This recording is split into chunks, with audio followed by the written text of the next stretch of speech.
Assalamualaikum warahmatullahi wabarakatuh. Halo semua, apa kabar? Pada kesempatan kali ini kita akan belajar teknologi layanan jaringan pada teknik komputer dan jaringan. Secara umum, materi teknologi layanan jaringan mempelajari tentang 9 hal. Yang pertama, memahami ragam aplikasi komunikasi data. Yang kedua, menganalisis berbagai standar komunikasi data. Yang ketiga, menganalisis proses komunikasi data dalam jaringan. Yang keempat, memahami aspek-aspek teknologi komunikasi data dan suara. Yang kelima, menganalisis kebutuhan telekomunikasi dalam jaringan. Yang keenam, menganalisis kebutuhan beban atau bandwidth jaringan. Yang ketujuh, memahami konsep kerja protokoler server soft switch. Yang kedelapan, memahami diagram rangkaian operasi komunikasi VoIP. Yang kesembilan, memahami bagan dan konsep kerja server soft switch berkaitan dengan PBX. Ragam aplikasi komunikasi data. Yang pertama, pengertian komunikasi data. Komunikasi data merupakan bentuk komunikasi yang secara khusus berkaitan dengan transmisi atau perpindahan data antara komputer-komputer, komputer dengan piranti-piranti yang lain dalam bentuk data digital yang dikirimkan melalui media komunikasi data. Model komunikasi data. Yang pertama ada komunikasi data simplex atau satu arah. Transmisi satu arah ini contohnya adalah radio dan televisi. Signal yang dikirimkan dari stasiun pemancar hanya dapat diterima oleh pesawat penangkap siaran. Selain itu, pesawat penangkap siaran juga tidak dapat mengirimkan informasi balik ke stasiun pemancar. Sederhananya, stasiun pemancar hanya dapat mengirimkan sinyal ke stasiun penangkap tanpa adanya balasan atau feedback dari stasiun penangkap. Kemudian yang B, komunikasi data half duplex atau dua arah bergantian. Tipe channel transmisi yang dapat mengirim informasi data dan menerima informasi data namun tidak dalam waktu yang sama alias bergantian. Hal ini dapat ditemui pada alat komunikasi seperti radio CB walkie-talkie. Kita dapat mengirimkan pesan ke komunikan dan kita dapat menerima pesan balasan dari komunikan namun secara bergantian. Kemudian yang C, full duplex atau komunikasi data full duplex, dua arah bisa bersamaan. Channel transmisi sama halnya dengan transmisi dua arah bergantian, namun perbedaannya di sini antara pengiriman dan penerimaan pesan bisa dilakukan di waktu yang sama. Transmisi dua arah serentak ini salah satu contohnya adalah telepon atau handphone, sehingga kita dapat mengirimkan pesan kepada komunikan dan bisa langsung mendapat balasan pesan dari komunikan. Yang ketiga, komponen komunikasi data. Yang pertama ada pengirim. Jadi pengirim ini adalah piranti yang mengirimkan data berupa komputer, alat lainnya seperti handphone, video kamera, dan lain sejenisnya. Kemudian yang kedua ada penerima. Untuk penerima ini adalah piranti yang menerima data. Juga bisa berupa komputer, alat lainnya seperti handphone, video kamera, dan lain sebagainya. Kemudian yang ketiga ada pesan atau data. Pesan atau data ini adalah informasi yang akan dipindahkan bisa berupa apa saja. Teks, angka, gambar, suara, video, atau kombinasi dari semuanya. Kemudian yang berikutnya media pengiriman. Jadi media pengiriman ini adalah media atau saluran yang digunakan untuk mengirimkan data, bisa berupa kabel, cahaya, maupun gelombang magnetik. Kemudian yang berikutnya protokol. Jadi protokol ini adalah aturan-aturan yang harus disepakati oleh dua atau lebih alat untuk dapat saling berkomunikasi. Tanpa protokol, dua alat atau lebih mungkin saja bisa saling terhubung tetapi tidak dapat saling berkomunikasi, sehingga message atau pesan yang dikirim tidak dapat diterima oleh alat yang dituju.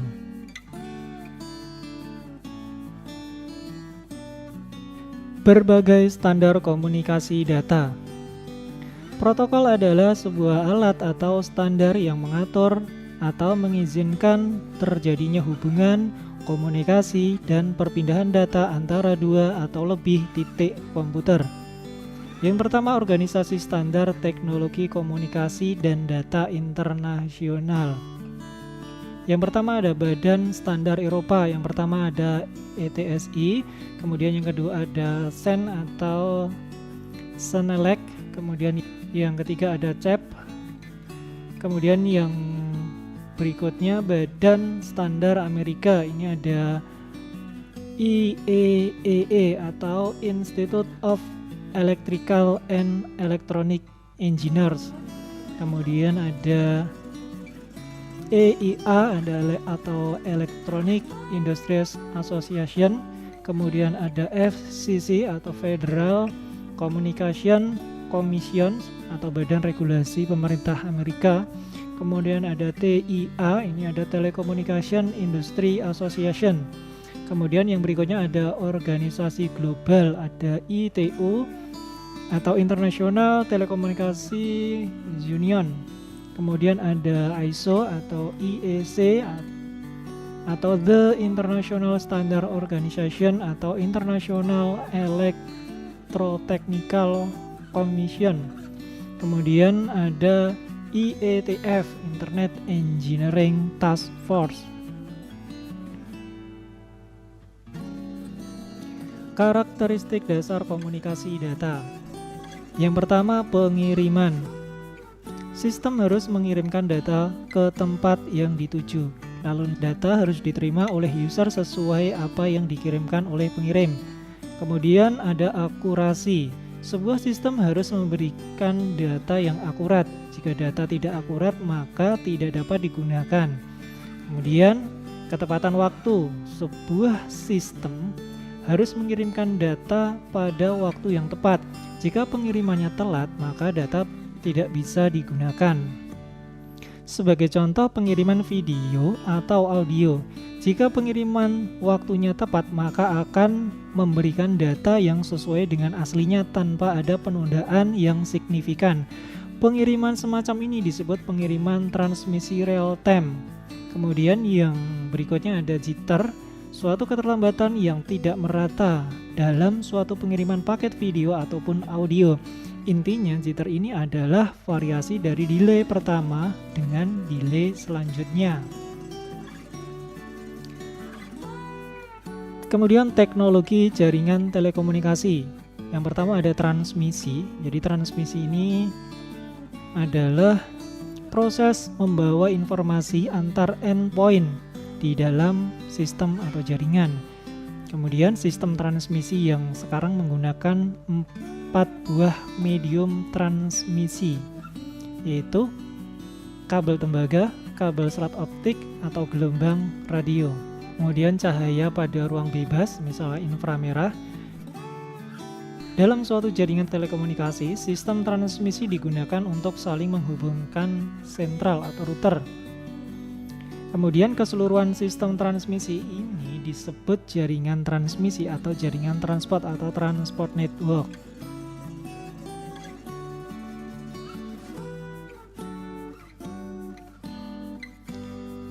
Kemudian ada switching. Jadi untuk switching ini suatu teknologi yang digunakan pada switch untuk menghubungkan atau men-switch panggilan pada jaringan telepon, mengarahkan atau meng-forward paket dari suatu link ke link yang lain. Kemudian yang ketiga ada signaling. Signaling ini adalah mekanisme yang memungkinkan entitas yang berada di dalam jaringan, misalkan perangkat di pelanggan, switch, dan sebagainya. Kemudian untuk membentuk atau mempertahankan dan memutuskan suatu sesi di dalam jaringan. Kemudian proses signaling dilaksanakan menggunakan suatu sinyal atau pesan tertentu. Contoh, ketika kita mengangkat handset telepon untuk melakukan panggilan, akan terdengar nada panggil atau dial tone. Kemudian dial tone mengindikasikan bahwa sentral telepon siap menerima informasi nomor yang dituju.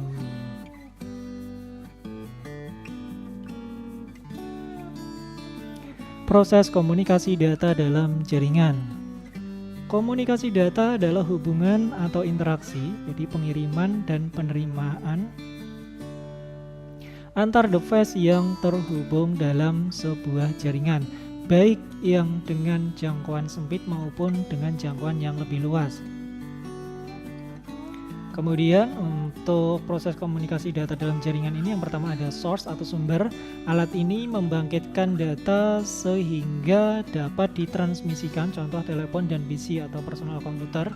Kemudian ada transmitter atau pengirim, jadi biasanya data yang dibangkitkan dari sistem sumber tidak ditransmisikan secara langsung dalam bentuk aslinya.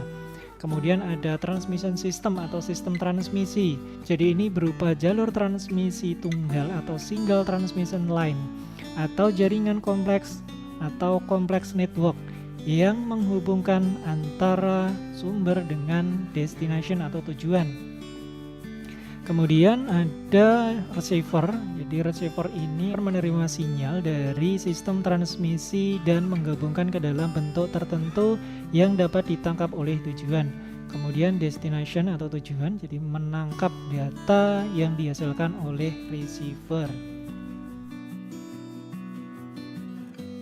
Kemudian ada tipe channel transmisi. Jadi tipe channel transmisi ini ada 3, yaitu tipe transmisi satu arah atau one way transmission. Kemudian yang kedua ada tipe transmisi 2 arah bergantian atau either way transmission. Kemudian yang ketiga ada tipe 2 arah serentak atau both way transmission. Kemudian ada kecepatan transmisi data, ada high speed network, kemudian ada medium speed network, kemudian ada low speed PC network.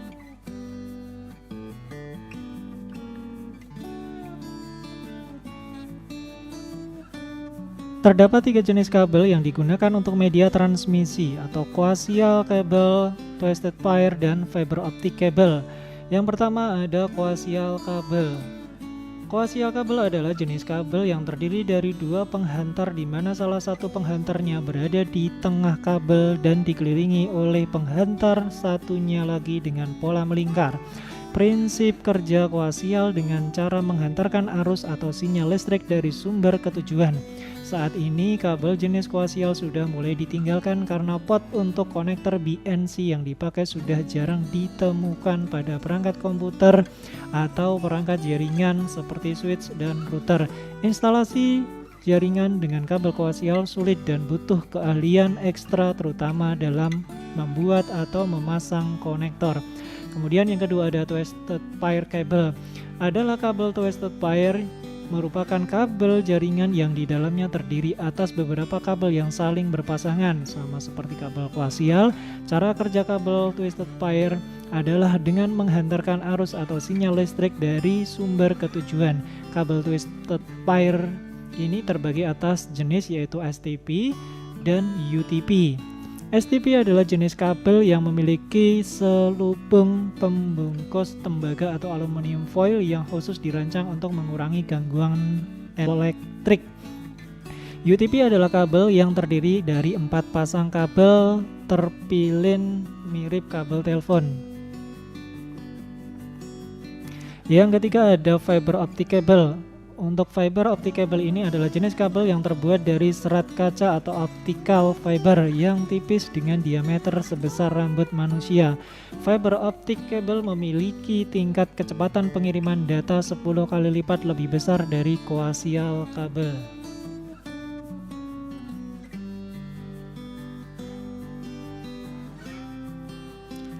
Aspek-aspek teknologi komunikasi data dan suara. Untuk melakukan komunikasi data dan suara harus memenuhi beberapa aspek. Yang pertama ada communication channel. Untuk communication channel ini ada 3. Yang pertama ada simplex, half duplex, sama full duplex. Yang pertama simplex ini adalah salah satu bentuk komunikasi data dua belah pihak di mana sinyal-sinyal dikirim secara satu arah. Kemudian half duplex ini adalah sebuah mode komunikasi di mana data dapat ditransmisikan atau diterima secara dua arah tapi tidak dapat secara bersama-sama. Yang ketiga adalah full duplex. Dalam komunikasi full duplex ini terjadi dua pihak yang saling berkomunikasi akan mengirimkan informasi dan menerima informasi dalam waktu yang sama dan umumnya membutuhkan dua jalur komunikasi. Kemudian aspek yang kedua ada serial communication. Jadi untuk serial communication ini ada 3 ya, ada transceiver, ada transmisi sama receiver. Aspek yang ketiga ada teknik transmisi. Teknik transmisi ada 2, yaitu asinkronus atau pengiriman data tak sinkron. Ini merupakan kondisi data yang tidak dikirim dalam waktu bersamaan dengan data serial lainnya, sehingga masing-masing perangkat keras yang terkoneksi atau berkomunikasi harus menciptakan detaknya sendiri. Kemudian yang kedua ada sinkronus atau pengiriman data sinkron. Jadi pengiriman data serial yang diiringi dengan pengiriman detak secara serentak atau secara bersama-sama. Kemudian yang berikutnya ada kebutuhan telekomunikasi dalam jaringan. Yang pertama ada analisis kebutuhan sumber daya dalam telekomunikasi. Telepon genggam adalah media telekomunikasi dua arah yang bisa menyampaikan dan merespon informasi pada saat bersamaan sebagai berikut. Jadi yang pertama memudahkan jalannya bisnis, kemudian media hiburan dan media sosial seperti Facebook, Twitter, dan lain sebagainya. Kemudian tak jarang orang tidak hanya memiliki satu telepon genggam saja, melainkan 2 bahkan 3. Kemudian, perkembangan ponsel di zaman ini telah memberikan perubahan perilaku bagi para penggunanya, baik dari segi konsumen ataupun dari sisi psikologis. Kemudian yang terakhir, dalam penggunaan ponsel dewasa ini kita pasti mendapatkan sisi positif dan negatif.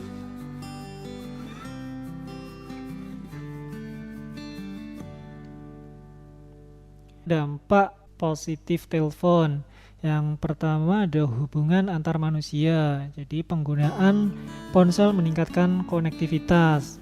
Kemudian dampak positif yang kedua dunia kerja dan bisnis. Jadi menggunakan ponsel dalam dunia bisnis sangat menguntungkan.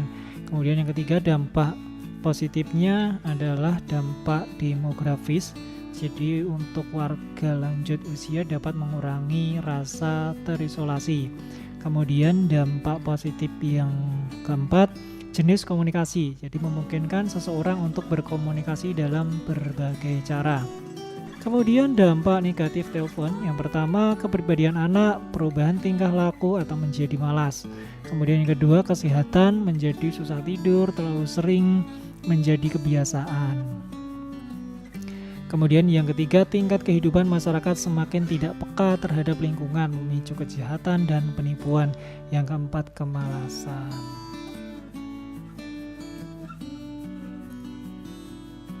Analisis kebutuhan perangkat dalam telekomunikasi.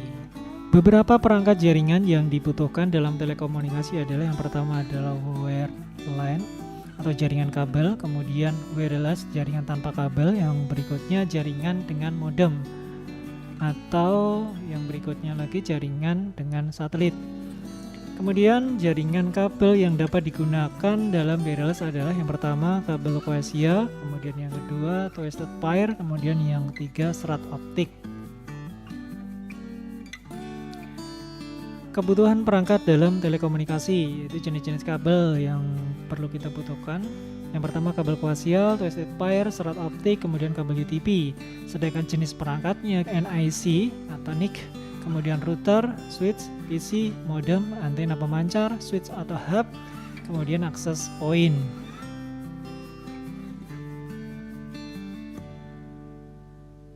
Kebutuhan beban atau bandwidth. Bandwidth adalah suatu nilai konsumsi transfer data yang dihitung dalam bit per detik atau yang biasanya disebut dengan bit per second atau bps antara server dan klien dalam waktu tertentu. Bandwidth dapat didefinisikan sebagai kapasitas luas atau lebar cakupan frekuensi yang dipakai oleh sinyal dalam media transmisi. Jadi dapat disimpulkan bandwidth yaitu kapasitas maksimum dari suatu jalur komunikasi yang dipakai untuk mentransfer data dalam hitungan detik. Fungsi bandwidth yaitu untuk menghitung transmisi data. Kebutuhan atas bandwidth dari suatu jaringan ke jaringan lainnya biasanya atau bisa bervariasi.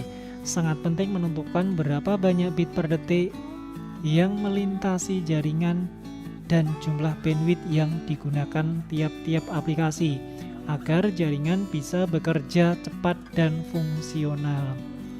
Bisa dibuktikan oleh banyak administrator jaringan, bandwidth untuk jaringan adalah salah satu faktor penting dalam memelihara teknologi layanan jaringan LAN atau WAN yang baik. Tidak seperti server yang bisa dikonfigurasi dan dikonfigurasi ulang sepanjang masa aktif suatu jaringan, bandwidth adalah salah satu dari elemen-elemen desain jaringan yang biasanya dioptimalkan dengan cara terbaik dengan mengkonfigurasi jaringan secara benar dari terminal luar. Namun, bagaimana Anda bisa menentukan berapa banyak bandwidth yang dibutuhkan saat merancang jaringan? Apa saja pertimbangan khusus yang diterapkan? Inilah beberapa pertanyaan yang ingin dijawab.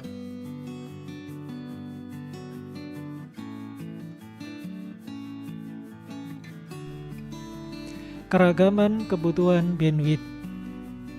Yang pertama, digital bandwidth.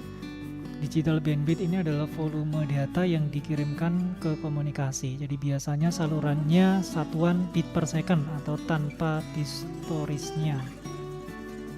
Kemudian yang kedua ada analog bandwidth. Jadi perbedaan antara frekuensi terendah dengan frekuensi tertinggi, jadi membuat transmisi. Kemudian yang ketiga ada alokasi bandwidth, jadi jatah bandwidth kepada pemakai dan aplikasi dalam sebuah jaringan. Untuk bandwidth ini mengacu pada data rate yang didukung oleh koneksi jaringan yang terhubung ke jaringan. Ia biasanya diekspresikan dalam istilah bit per second atau bps. Bandwidth jaringan mewakili kapasitas koneksi jaringan.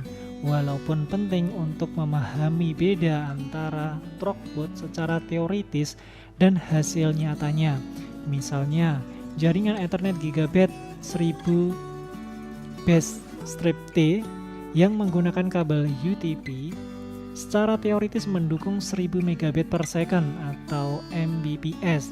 Tetapi level ini tidak pernah bisa dicapai dalam prakteknya karena perangkat keras dan sistem perangkat lunak yang digunakannya. Inilah yang menjadi tantangan dalam menghitung bandwidth. Setelah memastikan besar bandwidth jaringan, Anda perlu menentukan berapa banyak bandwidth yang digunakan aplikasi. Gunakan network analyzer untuk mendeteksi angka bps dari aplikasi yang dikirimkan melintasi jaringan. Untuk itu Anda perlu mengaktifkan kolom kumulatif byte pada network analyzer.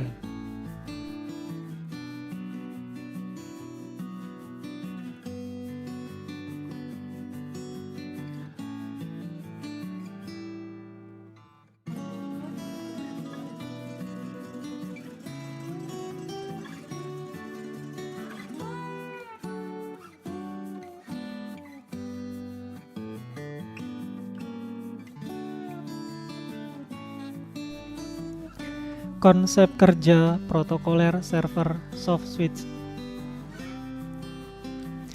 Protokol adalah sebuah aturan atau standar yang mengatur atau mengizinkan terjadinya hubungan, komunikasi, dan perpindahan data antara dua atau lebih titik komputer.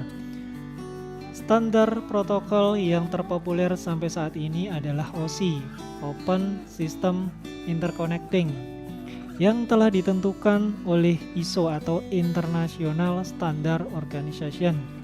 Pengertian Voice over Internet Protocol atau VoIP adalah teknologi yang mampu mengirimkan data suara, video, dan data yang berbentuk paket secara real-time dengan jaringan yang menggunakan Internet Protocol atau IP. Kebutuhan perangkat VoIP yang pertama ada X-Lite sebagai softphone untuk memanggil atau menerima telepon. Kemudian yang kedua ada IP phone sebagai handphone untuk memanggil atau menerima telepon. Kemudian yang berikutnya ada breaker atau sebagai operating system VoIP. Yang ketiga ada server, jadi sebagai operating system VoIP juga.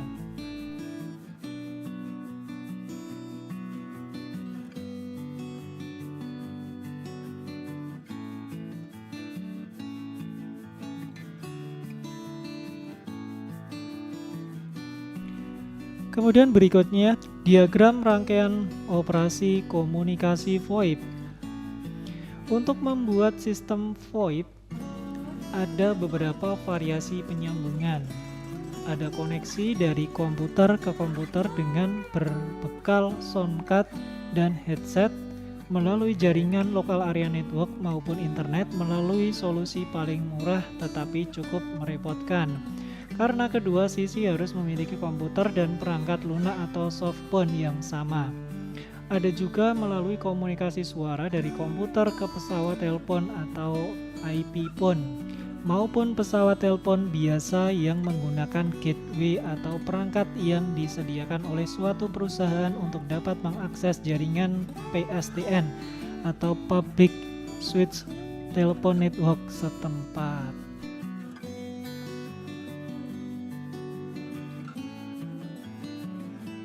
Bagan dan konsep kerja server SoftSwitch berkaitan dengan PBX. SoftSwitch adalah suatu alat yang mampu menghubungkan antara jaringan sirkuit dengan jaringan paket. Termasuk di dalamnya adalah jaringan telepon tetap atau PSTN, internet yang berbasis IP, kabel TV, dan juga jaringan seluler yang telah ada selama ini. SoftSwitch lebih dikenal sebagai IP-PBX. Perangkat dalam SoftSwitch yaitu Media Gateway Controller atau MGC yang sering disebut dengan perangkat call agent. MGC atau call agent adalah elemen utama SoftSwitch, berfungsi untuk mengontrol semua sesi layanan komunikasi, mengatur interaksi elemen-elemen jaringan yang lain, dan menjembatani jaringan dengan karakteristik yang berbeda, yakni termasuk PSTN, SS7, dan jaringan IP. Kemudian ada application server. Application server merupakan entitas pengeksekusi aplikasi. Peran utama aplikasi server adalah untuk menyediakan logika layanan dan eksekusi untuk beberapa aplikasi dan layanan. Contohnya seperti OSS, NMS. Kemudian media server. Selain memiliki berbagai perangkat, SoftSwitch juga memiliki kapasitas yaitu harus mampu menangani traffic panggilan minimal 4 juta BHC atau Business Host Communication, dan dapat pula ditambah kapasitas sesuai kebutuhan. Kapasitas sistem ini juga harus didesain secara modular. Proses kerja PBX server SoftSwitch. Sistem IP PBX atau PBX server SoftSwitch terdiri dari satu atau lebih telepon SIP atau signaling protokol dan secara opsional VoIP gateway untuk menghubungkan ke jalur server atau klien SIP, baik berupa software softphone atau hardware seperti ponsel, mendaftar ke server IPPBX untuk melakukan panggilan. IPPBX memiliki daftar semua ponsel atau pengguna dalam alamat sesuai dengan SIP mereka, dan dengan demikian dapat menghubungkan panggilan internal atau rute panggilan eksternal baik melalui gateway, VoIP atau media layanan VoIP. Kemudian fungsi IPPBX ini mirip dengan cara kerja proxy server. Sebuah software, contohnya softphone, mendaftarkan ke IPPBX dan ketika mengalami panggilan secara otomatis semua sistem ini akan terhubung pada IPPBX. Mereka berhubungan dengan rute jaringan internal dan menggunakan gateway VoIP. Terima kasih telah menyaksikan, semoga video ini bermanfaat. Selamat belajar, sehat, semangat, luar biasa. Dengan belajar, wujudkan mimpimu. Sampai jumpa pada video-video selanjutnya. Wassalamualaikum warahmatullahi wabarakatuh.